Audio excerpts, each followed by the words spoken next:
What is up, everybody? Carlos Collects Comics here. Let's see. Excited to have you guys back for another episode of Monday Halls Live. We are here and we've got some cool books to show off to you. Let's go ahead and bring out the panel right now and get this thing underway. First up, we got Professor MT, the man with the encyclopedic knowledge of comic books. Always a pleasure to have him on. MT, hey, what's going on, guys? Everybody.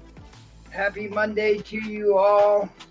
I got a tremendous stack of books in today. I started to open some of them, so I know I've got some cool stuff to show and to share with you tonight. I am a little ragged. It was a long day in the trenches.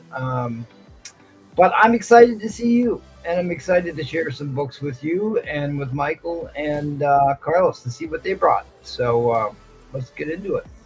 Awesome. Michael, why don't you say hi to everybody? Hey, guys. Glad to be here. Good to see everybody right after Super Bowl Sunday. That was a big game. I don't watch it, but that's what I keep hearing. Yeah, close one I heard. Yeah, I got to see a minute or two, but I would not know. I'm kind of getting up on the NFL. Hey, Miss Mary's here. Green Machine. Mary. Let's take a look at who we got here in the chat. Mary Jimenez, good to see you. Jonathan Dotson, same to you as well. El Green Machine, what's up? Glad that you're here. And for the others who are watching who haven't commented yet, make sure and drop a hello in there and let us know that you're here. Hey, we're gonna go ahead and get things moving right away, and let's see what MT has for us in this first round. Oh my! Open it up. Okay. Yeah, I'm gonna send it right over to you. I actually do not have any. I don't have any new pickups this week, so it's a rare week, but it's kind of nice. So I'm gonna pass it on. Yep, go ahead. I got an entire short box of books this week that I have yet to sort through. But a lot of them were some pull box pulls that I got from Miss Becky. But there's some cool stuff in there. I also got a lot of Silver Age ASM, and I should show this. I got maybe 10 or 12 Silver Age, some really nice Silver Age books from Mr. Unknown. Was running a claim sale on the IGs, and he has known to have the odd good Silver Age book, and I actually picked up this gem from him. I sold an extremely high grade copy a year ago for peanuts. Peanuts, before this thing went astronomical. And I've been so disgusted with myself that I've not turned around and bought another copy. But I finally picked up another one, and now that I bought one, I went out and bought another one. So I'm working my way up the ladder. But I like Dane Whitman, the Black Knight. So this is a hole in my run of Avengers that I've had for some time. I completed my full run of Avengers through 503, maybe 2 years ago. And once it's completed, I didn't feel too bad about selling off some of the parts and pieces. But now I'm trying to fill those holes back in again. And this was one of the big ones that I was missing. So I'm glad to get this back in the collection. I'll show you some of the other stuff I picked up from him, because there was a lot of really cool books that I got from him. I showed this on my IG. I've had this for a while, but I pulled this out to press it. I just pressed it today. It is yesterday. Purple Mark Jeweler variant of the first Nebula. Nebula is going to play a huge role in this movie. You saw she had a new trailer out yesterday. I've always liked Nebula primarily because she was the second being ever to wield the Infinity Gauntlet. And most people don't know that after Thanos, she was the next person to ever pick up and wield the Infinity Gauntlet. So she's always had a special place for that. For some reason, I decided I needed to pick up a couple more copies of the First Lady J. I know she's getting a TV show. I can't remember. Do you remember, Carlos, where she's got a show going?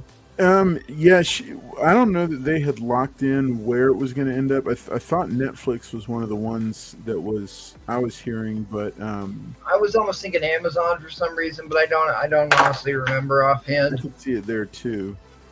But I figured I'll support a good G.I. Joe show because I actually really like the movies. The mechanized suit business in the first movie was a little bit weird. The like the battle royale with the planes that turned into subs at the end was like totally out of something of my childhood that you dream up in the backyard, right?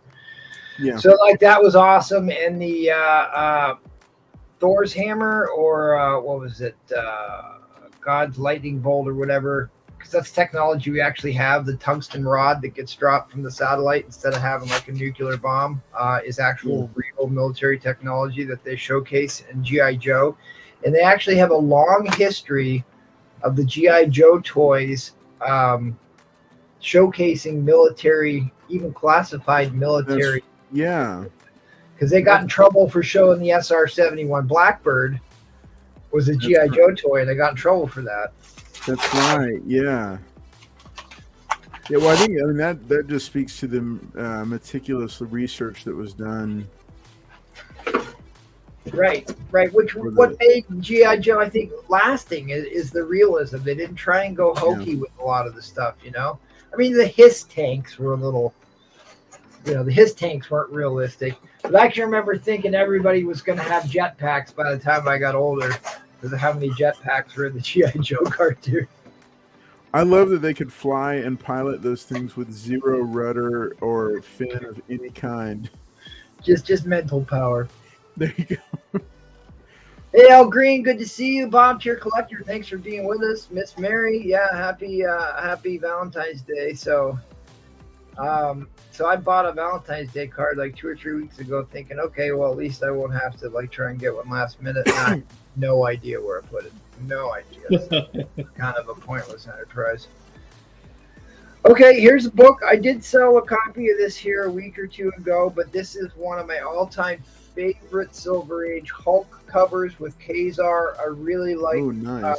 Kazar. This The Lost Land of Kazar. It's a very much a feel of the 1930s serials of the short films about adventures. Much of the Egypt was being explored. South America was being discovered during the 30s, and there was the great era of explorers. And this, like, King Kong came out of that, the original King Kong black and white movie, and some other stuff, the serialized explorers. So that's kind of gives me that feel. That's kind of why I like Pedicular, or however you say that. That was the inspiration for the Savage Land. Savage Land, same type of thing, right? This was a less than desirable packing job. They just cut the cardboard and folded it up. It did the job, but you can see it got bent and misshaped out of. It just, you can tell it got worked over pretty hard. So we're gonna see what's inside here. Hopefully it's okay.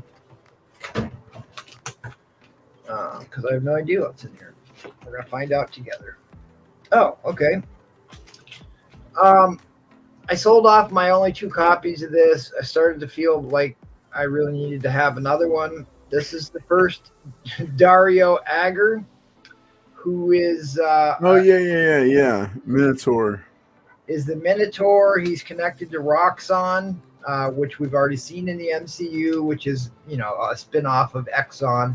Because Exxon was the big bad with the Exxon Valdez when they created. You guys remember, old enough to remember the Exxon Valdez oil spill. They were seen as the evil corporation. And apparently it's a role that's going to be played by Ben Affleck, if I remember correctly. That's what they're saying. Which I think, anytime you can add Ben Affleck to a project, whether directing or acting in it, to me it elevates it. Because I think he's an underrated actor, and he's definitely a director that people don't always remember how talented a director he is. I've always liked him as an actor. He's pretty much a terrible human being, but he is a very good actor, and I've always liked the movies that he's in, but he is a pretty reprehensible human being. But outside, what's that? I met him once at a club. Did you? Yeah. Was he nice to you? Oh, he was wasted. Oh. It was him and Alec Baldwin. Oh my God! There's two pieces pod. Yeah, when they were filming Pearl Harbor in Galveston. Oh, Pearl Harbor. Okay. Yeah. Oh, that's right, because Alec Baldwin was in that too. Yeah, they went to a nightclub, and the manager took me to their table, and later on in the evening, he was walking back and forth, and I bumped into him. Jonathan Dodson, I thought long and hard about buying a bigger mailbox because they used to try and stuff my comics in the mailbox. And I'm like, no, I'm not going to do that because my mailbox gets hit by the snowplow and destroyed constantly. So I'm leaving it small, so they have to walk all the way down my driveway and put it on my back porch because it is a kind of a long driveway. But I'll get him a Christmas present, I figure. So this came in a padded envelope, and I'm super, Comic Dog's upset. We are watching my parrot's dog, and Comic Dog is super jealous now that he doesn't get all the attention. I didn't know you called him Comic Dog. That's kind of cool. It's Drake the Comic Dog. Yes, he knows we're talking about him. Right.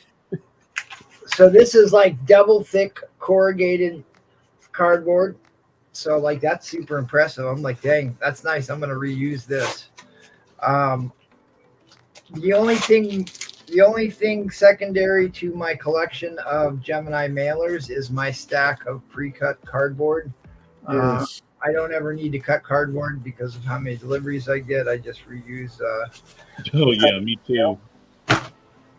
I did show a picture of one half of one room on my poker table, what used to be my poker table. And I thought about doing an update to that picture. Maybe I will someday, but I don't know if I'm quite ready to admit to how many Gemini mailers I actually have. But at any rate, I can't bring myself to throw them out. Okay, interesting. I'm not quite sure why I would have bought one Avengers 211. I can't think of anything important about this book. I'm sure I bought it for a reason. Was it an A-OK or did you win it? No, this looks like it's something I purchased. There's probably something key in it that I'm not thinking about. Maybe somebody in the chat can look it up for me while I continue on and come back and tell us what's key about Avengers 211 because I am drawing a complete blank. Read it the jewelers. Well, there's a good point. I have a feeling though there's something that sticks in my back of my brain, like there is something key about this book, and that's why I bought it. Avengers 211. It's very rare that I buy a single issue. I'm always trying to buy big, huge lots when I can. Michael, are you looking it up on the Strictly Comics app? Oh yes, of course, all the time. I got Wonder Man's in this issue, Jocasta, Vision, Scarlet Witch. Okay, I found it. It says Tigra joins the team. Wonder Man leaves to be an actor.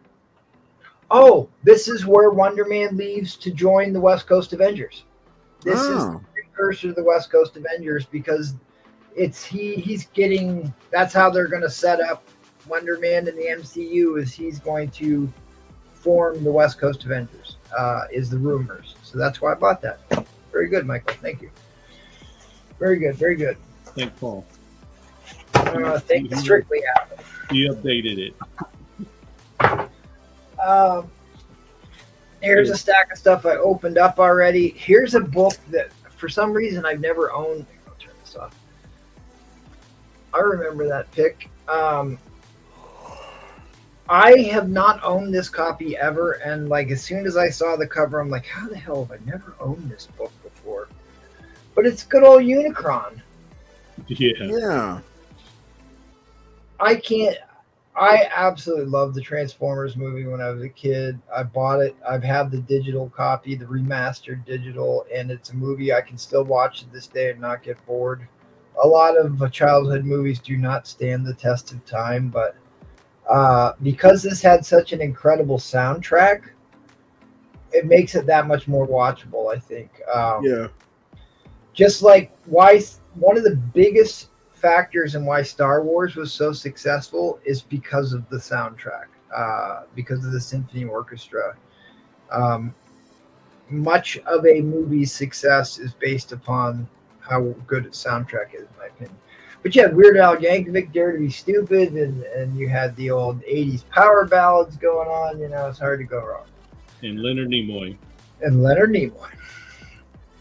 Hey, don't forget Judd Nelson as Hot Rod. As Hot Rod, right? So then this is issue 1 of the movie, and for some reason I got issue 1, issue 3, and then they sent me this. I think I was supposed to get all 3 issues, so I think this might have been a mistake that they sent me Transformers Universe 1. Man, I don't. Too. I can't remember owning Transformers Universe. I'm assuming this is like we list all the characters. Yeah, it's a source book. It's like the Battle Files or whatever it's called for G.I. Joe. Yeah. So I can educate all you GoBot fans about Gen 1 Transformers if you so need it. But this is a cool wraparound cover. Cool wraparound art. Yeah. With old Bumblebee, who I never was a big Bumblebee fan. He was always such a little car character. It's like, show me the big cool planes. And Astro Train was one of my favorite Christmas gifts as a kid. Astro Train. I remember playing with that at my grandparents' house. He was a triple changer, wasn't he? He was a triple changer, absolutely. Blaster 2, I picked up Blaster at a yard sale though, and the tape deck door never closed on Blaster. It's like everyone I've ever seen, the tape deck door doesn't close. But I remember the first like multiple Transformer that changed into one big Transformer was the Jets. I'm trying to remember what they were called. Oh yeah, what were they called? Because I don't remember. I remember Devastator. And that was about it. I had quite a few. Even had the Beast, the Beasticons, were they? I can't. Predacons. Oh yeah, I remember them. But I never owned because Devastator required a lot of toys to make that happen. It wasn't just 5 toys; it was like 8 or 9 toys to make Devastator. So that was one I never had. But I did have all of the cassettes, like even the Rhinoceros and the Lion and all the new Rat Bat and all those. I remember what was the Panther's name? Ravage. Yeah, I had Ravage, Generation 1, in great shape, and then he got taken away by my math teacher in, I think it was 4th or 5th grade. Sacrilege. Very upset. I was very upset. And they had like 2 different ones that were the same design, but one was an Autobot, one was a Decepticon. It was Rumble and Quake or something. Yeah. Because they had like 4 of the little guys, and then there was Laserbeak, Rumble, Quake, and was it Quake? Was that the other one? Yeah, the other one was Rumble. Because they had Rat Bat and yeah, that was the second or third wave. Rhinoceros guy, and there was something or other. I picked up another one of these. Nice. I actually got this for a fairly decent price. I definitely didn't steal it, but I don't think I overpaid for it. I just kind of got caught up in an auction because I thought I was going to get this for a really good price, and then you know how They that got you. they got me, but I didn't overpay for it. So, at any rate, this book keeps going up. It's a beloved cover. First appearance of Patch as Wolverine, who was a little bit depowered from some of his other iterations. But, you're talking Chris Claremont's story and Buscema art on this, Buscema cover. And the back cover pinup was by who, Michael? Hold on, John Byrne. John Byrne. And you know what? He didn't. He got mad because they didn't ask him to use that. Oh, well, yeah, they were. Him and Chris Claremont weren't on speaking terms at the time. Ooh. But I've got a heavy box here. I've got some other stuff in the short box I can pull out, all the stuff I got from Mr. Unknown. But I'm going to flip it over to Michael or to Carlos to see what they got. And it's not me, Mr. Collect. Mr. Collect and I were bidding against each other on eBay auctions one week. It was unbeknownst to each other, and he beat me out. MT, I want you to know that is Mr. Collector and Paul's favorite story to tell now. Mr. Collector! That he stole an auction lot from me on eBay. Right? Wow. They apprised me of that story, and I thought that was priceless. Yeah, I remember, you know what, even more importantly than the McDonald's Transformer was the Kool-Aid giveaway Transformer. You had to collect Kool-Aid points from Kool-Aid packets. You could mail away for a Transformer. Yeah. See, I don't remember that at You don't all. remember that? No. I had just moved to Indiana in second grade, moved away to Indiana. We only lived there for like a year, maybe 2 years, year and a half. And I didn't know any other kids, was going to a new school. And I remember that was one of the first things I did when I was there was collect Kool-Aid points and order a Transformer, because that's what all the kids were doing. That's when Dinobots first came out. I remember the first Christmas in Indiana, I got Spook from the Dinobots, and it immediately broke within an hour of me opening it. Oh. It was such a fragile toy. All the Dinobots broke immediately. Because didn't they start using plastic with them? Like they were primarily plastic body, weren't they? Yeah, much cheaper, fragile plastic they used. Yeah, because I remember, so the Generation 1, like Autobots and Decepticons, I remember a lot of metal on those toys. But Yes. then it was like two of them. One was metal and one was plastic. It depends on what store you went to. Well, they were amalgamation of plastic and metal. Like the original fighter jets that were Decepticons were metal bodies, but all plastic accessories and snap-ons and guns. And the cockpit was plastic. The wheels were plastic. The wing tips were plastic. But the main body was pot metal, right? Well, because I had the Predacons, and there's an actual, mine's with plastic, and there's an actual set that's metal. Yes. You wanna go, Carlos? You wanna flip no, let's move on to Michael Bressas. Okay. Well, last week was a slow week. I didn't get anything, and I looked up what's coming out this week, and it looks like nothing's coming out this week either. So what I did was I dug up something that I should have dug up for the auction, but I didn't get a chance to, and I found it miraculously. And I'm missing one. I know I have. It's Dream War. What is that? DC versus Wildstorm. Huh. This is number 4. I know I have number 5, and I don't remember number 6, so I might be missing number 6. But anyways, this one's covered by Dustin Nguyen. Number 3. I like this cover a lot. Batman versus Zealot. Versus who? Who is that, Michael? That's Zealot from Wildcats. Oh, okay. Number 2, the Power Girl in the background.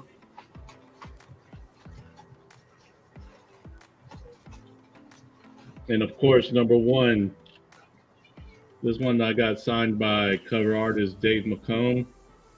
But the reason why is because there's Midnighter right there.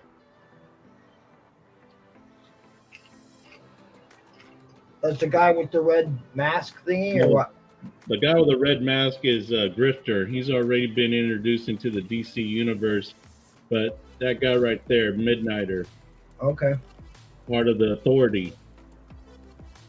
Authoriton. Yeah, so a lot of people are specking on this book. I think it might have hit the trending list. I'm not 100% sure.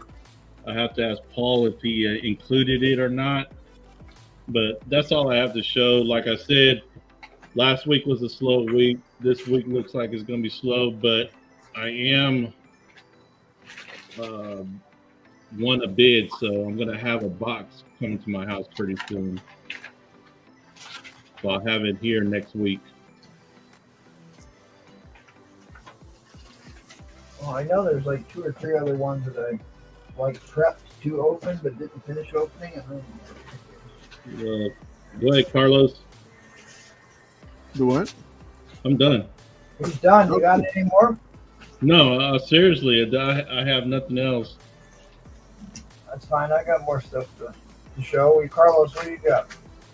No, like I said, I'm straight up. I have nothing this week. Yeah, it was slow. Okay, I got more. All right, Moon T, you're up. Have we crossed the witching hour? That's the real question. I'd love to show this because I got this as a packing board, but this is what happens when you don't put the shiny side of the comic board towards a Silver Age book. Can you see the imprint of the actual comic book cover? That's the acid in the ink in the low-grade paper from Silver Age, and you get an imprinting on the board. So every single comic board, whether it's a full back or it's a regular weight backer board, has a shiny side that's treated with a borate chemical, and then there is a non-glossy side, a matte side, and you always want to put your comics up against the glossy side. Important tip. Let's go grab these books that I got from Mr. Unknown. I'm going to shout him out because he gave me a pretty decent deal on these. Let's pull these out real quick. What the hell? Now I got packing labels stuck to my shoe. Here's a book I just pressed for Mike Tulp today. I've been having a real hard time finding high-grade newsstand copies of this book to purchase. I figure I'll come across another one. This is the first appearance of the Serpent Society in Captain America 310. That is a key book for the new Captain America movie that's going to come out with the Falcon. So I just pressed this book today. It actually turned out marvelous. It is the absolute candidate book. I bought another 2 copies of First in Baku. One of them was in a slab that I broke apart. Oh, wow. Because I totally believe it was misgraded and it was not pressed, and I pressed it up and it's looking sharp, so it should be easily in the 7s, pushing an 8 possibly. Here's a book I bought multiple copies of. In fact, I bought another copy that came in the mail today, and I'm not seeing it right now. Oh, there it is. So I've got a handful of these now. Do we know what this is, Michael? First Yeah. Gamora. Anybody want to take a shot in the chat? See if you can know what this is. That was my guess too. It was first What was that? Gamora. I said that was my guess, but then I realized that that's not the first Gamora cover. No, It's first missing the Gamora. it's missing the big reptile green guy. Oh, it's not Pip the Troll. That's Pip the Troll. There you go. It's Pip the Troll. The first Gamora Yeah, Tony. is 180. That's Yeah, it. yeah, there you go. And this is issue 179. Pip the Troll is a foul talking, cigar smoking, heavy drinking midget elf character. Not a comic relief, you know. But he was always tied to Adam Warlock, like Gamora. You always got this scene of Pip the Troll and Gamora standing around the cocoon for Adam Warlock. It's like it's been in so many comic books. It's like so played out. But that's what I always think of. And the first time I saw that was in the original Infinity Gauntlet run. But it also appeared in multiple comics that came before that. I will say I'm not sure who I bought this copy from, but it is in rough shape. But the one I got from Mr. Unknown looks like it's in pretty good shape. And Mr. Unknown usually he's usually like right on the money with what books are worth. Like you're usually not getting like a tremendous deal buying from him, but I will say some of the books that he just put up on that IG claim sale were a very good deal. And that's why I bought a couple $100 worth of stuff from him. Which, like I said, I bought that first Black Knight and some other books that I'm not going to share with you, but some of them, other ones I will.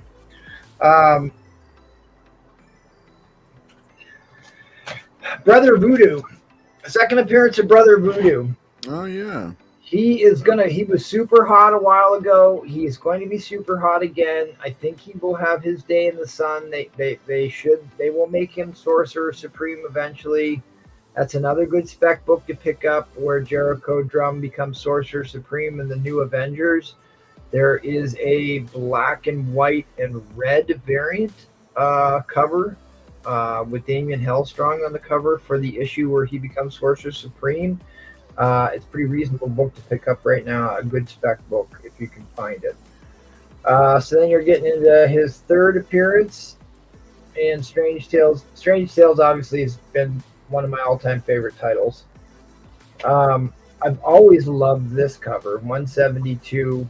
I just think it's a really cool cover. You get the Dark Lord in there. I think this has some Darkhold tie-overs in it. It's been a long time since I read this one.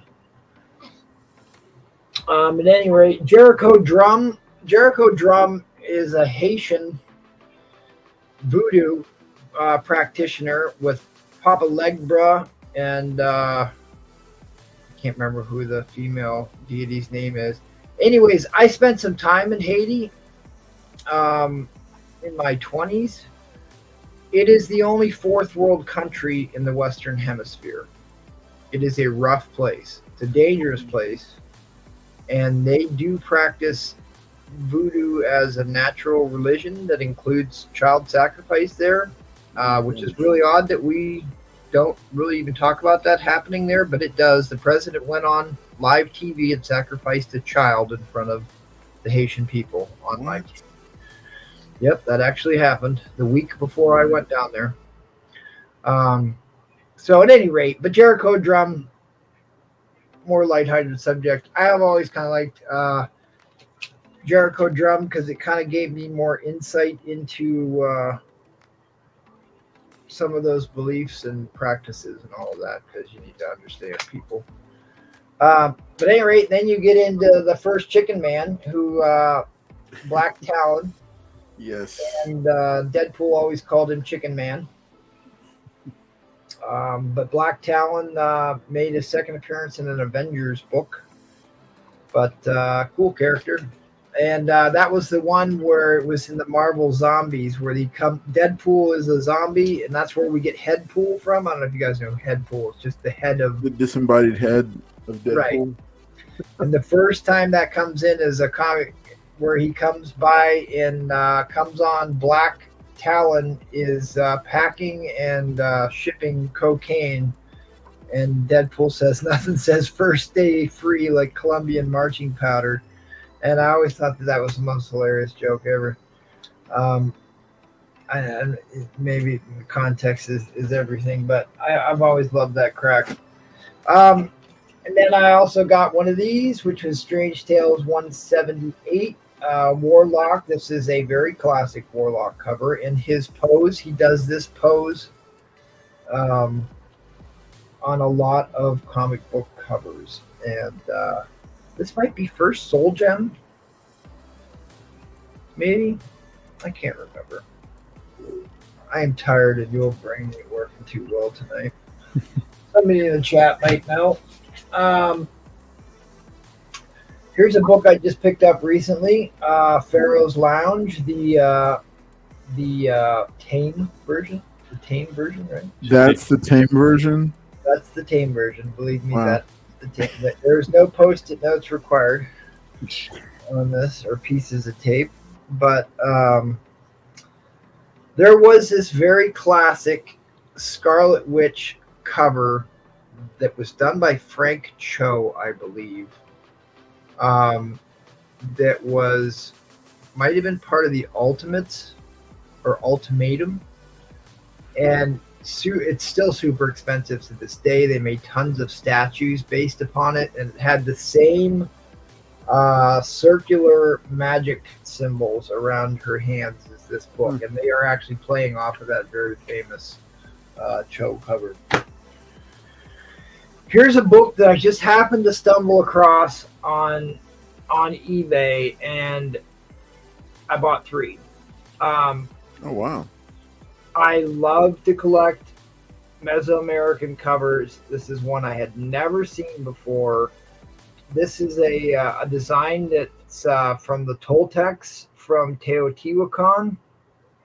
Extremely famous archaeological site with the Door of the Sun, which is mathematically perfect. It has the same dimensions as the same proportions as the Parthenon, as Da Vinci's Man, where you square the circle. Very important mathematical and geometric principle. You get to carve 3 golden mean triangles out of it. Kind of gets into the weeds here a little bit for comic people, but it's sacred geometry that is found in every great monolithic site across the world. And one of the most perfect examples is in Teotihuacan, where they pulled this particular statue-looking image from. And you can tell that those are Mayan glyphs or Toltec glyphs that they're playing off of. But this has a seal of super quality, seal of quality from Super Comics. I'm dying to know who did the artwork on it because I haven't opened it yet because I just got this today. On which one? Who do we think that did the cover art here? Oh man, Wally Wood. That's a fair guess. Michael, want to take a stab? Don Heck. Yeah, that's another good guess. I think I'm wrong. I know I'm wrong. I am fairly certain that I'm wrong as well. Strange Mysteries is published by Super Comics. That was printed in New York, New York. In what year is this? 1964. I didn't know Super Comics existed before the other day when I bought this. I didn't even know that was a publisher. And they are so obscure that they don't list a single artist in this issue. And it does not appear to be signed. Well, back then they didn't credit everybody like they do now, and they certainly didn't credit the cover artist. But usually they'll credit somebody. No, not back then. No, they'll just do interior. As a matter of fact, It's what, 3 stories in that issue? I mean, all of these were You these were anthology books. Right, you have to go to that page of that story to see who drew that one. Now they don't even list it there. They don't list any interior artists. They don't list any interior writers. That's weird because I've seen those issues where you have to go to where the title of the story. Nope. All they have on the next story is right to region in American life.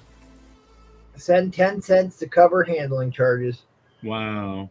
So I'll have to look this up on my faithful comic book price guide Strictly at.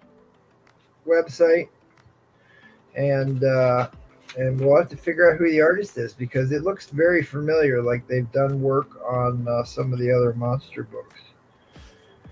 These guys did get around a little bit. Look, Best in Comics. Look for this seal. Look at that. Look at that. At any rate, cool book. Looking forward to reading it, adding it to my Mesoamerican collection.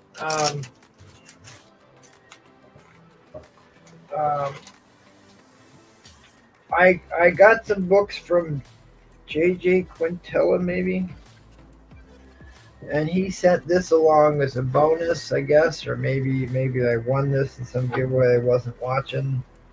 But it's some crazy full magazine glossy Superman versus Lobo DC Black Label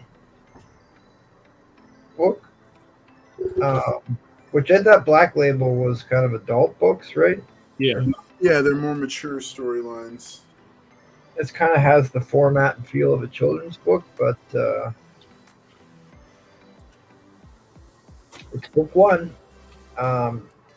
This is kind of one of those things, it's like, how do you store this? But luckily I have some magazine-sized storage boxes because I collect a lot of 70s horror and, well, not so much the horror, but the science fiction. But I did kind of get into horror this past year a little bit more. More monsters than horror. Or mysteries and monsters, I should say. Okay, the last two books that I have that I'm going to show tonight. I've always loved this. I've owned quite a few copies of this. This is the Werewolf by Night crossover with Jessica Drew, Spider-Woman, bondage cover that is its own subgenre of collecting, but I kind of like the Werewolf crossover, Werewolf by Night crossover in this issue. And to end it up, we're 10 minutes away, but we're going to show it anyways. I did post this on my IG. I saw that. Love a good Deja Torres. This is a limited COA exclusive cover. I thought the artwork was phenomenal on this, and it really is a stunning cover. Hard to go wrong with a little Deja Torres. Art by Guillaume March. I'm not sure if that's how you pronounce it, but I thought that's how you say Guillaume, which is French for William, I think. But at any rate, I'm super tired. I got home late because I had to go to the store after work, and I need to get something to eat and lay down because I'm working on about an hour's worth of sleep from the auction last night. But at any rate, there's some cool books I had to show you. Hopefully you got to see something good. And let me see if I'm kind of neglecting the chat here, so let's catch up here. First Magus, says Tony Stank. First Magus, that must have been the one I thought was first Soul Gem. So that's probably right. Although I thought First Magus had his weird, like, ghost-faced feature in the background. I could be wrong. Bottom Tier Comics says, I just saw the new Guardians of the Galaxy trailer today. Interesting to see why Warlock is portrayed as a villain in the trailer. Here's the thing about that. Adam Warlock is frequently shown in the comic books as being birthed out of a cocoon, and he usually doesn't have full control of his powers, and he's essentially an infant in a adult body who can't control his emotions or his powers. That's a very common reoccurring theme with Adam Warlock. That is exactly what they're portraying in the movie, so that is actually comic book accurate. He was, you know, a foe of Thor originally in Thor 165-66. I mean, that's usually how it goes with hero team ups. First they fight one another, and then, you know, enemies become friends, friends become enemies, and then they get along, and then they team up. They first have to show their skills off against the heroes, right? Well, it's also hard to sit there and stop mid-fight and say, hey, are you good guy or bad guy? Right.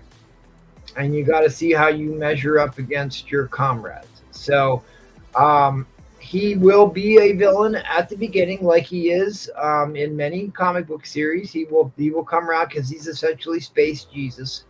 So he will be the ultimate good guy. He is considered to be the pinnacle of what humanity can become. The idealized human is what Adam Warlock is. He was created by the High Evolutionary to be the very the best potential the human being can be. So we get the High Evolutionary in this. I'm hoping they don't botch him up and make him be like overly feminine. I have a strange feeling they may go in that direction, because High Evolutionary is a great character, especially in the Annihilation Wave series. He is a very Machiavellian type character that really is an interesting villain that is not always a villain. He's one of these gray characters that may not always be a villain, right? He has some construed motives sometimes, but has also helped humanity and other mutants quite a bit along the way. Hey, for Pitaki, remember that strange what was that Strange Tales that you were showing that we couldn't figure out who did the cover and stuff? For Pete Saki says that the cover was Ross Andrew. Okay, great. The Mayan book, the Toltec book. Yeah. Very cool. Thanks for looking that up. I appreciate that. I don't know Ross Andrew, so he kind of looks like Don Heck or Steve Ditko type art. So it was the style in that day. I don't like comics. Hola, que pasa, muchachos? Hello to you too, sir. Must be looking for Paul. You must be looking for Pedro. Oh, I got 2 more books to show you, and then I'm done because I am really fading fast here. And I have 1 more box to pack up tonight. What did I do with those? Because I think this is an important thing to talk about here. I pulled out because I saw DC was trending here. DC has been trending a few times of late, surprisingly. And I pulled out some DC a couple months ago to sell some of my more modern DC keys, and like I was astonished by how little money they went for. So I said, okay, it's a buyer's market. It's time to stock up on these issues. So I've been buying copies and copies of this. Yeah, War of the Gods was really good. Right. And who did the cover? George Perez. And George Perez. Interiors also. He did the interiors too. And then this Crisis book, a very famous cover. This particular pose has been reproduced on almost, I think it was either just under or just over 100 different covers, has this exact pose on it. So I think it is the most cover swiped image, and they weren't the first to do it. This is just one of the more famous ones out there. But we were tracing this way back into Journey into Mystery, and there's a very early Batman cover that has the same image to it. But at any rate, I've been picking a lot of these up because they're dirt cheap, and I'm sure they're going to come back around again at some point. So they're great books to have. And I'm not a big DC guy, but these are books I know and recognize, and when I see them, I buy them. The other one is the George Perez Wonder Woman #1. Is the other one that I think is worth snagging dirt cheap right now. At any rate, that's all I got. Alrighty. Bring it home, Carlos. Bring it home. All right, fellas. I'm still picking up here from my little mini claim sale this past weekend. Thank you to those who liked, commented, and bought. It was much appreciated. It was a lot of fun to start to dig into some of the boxes that I've got stored up here. So we're going to go ahead and bring this puppy in for a landing. Thank you to all of you who have hung out with us tonight and stayed here. I know all three of us are pretty wiped out and pretty tired, so ready for bed. Hope that you've had a good week. This has been a good start to a new week. So make sure, read some comics, get some relaxation time, get some rest, get some sleep. And we will see you again on Wednesday for the giveaway show, 10 p.m. Central. We'll be talking about the Flash trailer that just dropped during Super Bowl, or actually before Super Bowl. And we'll be hearing out all the different views and thoughts and rumors about it. And can't wait to share that with you then. And then on Friday night at 10 p.m. Central, I'm going to be doing another live stream. And this video is going to be my personal collecting goals update. I didn't do a recap of 2022's collecting goals, and I haven't laid out my 2023 collecting goals. So I'm going to go ahead and do that on Friday night. I might have an extra person on with me, but for the most part, it'll be a short live stream. And I'll just be sharing some of the books that I'm going to be going after this year, why I'm going after them. And then I'm also going to be sharing books that I picked up this past year that were on my list, and kind of how that came together, and the books that I missed, the books that I got. And I'll be sharing all that stuff. So I'm looking forward to it. Y'all take care. Have a great night. And I'll let the panel as a whole wave you off and say good night. We have enjoyed hanging out with you, and we will see you next time.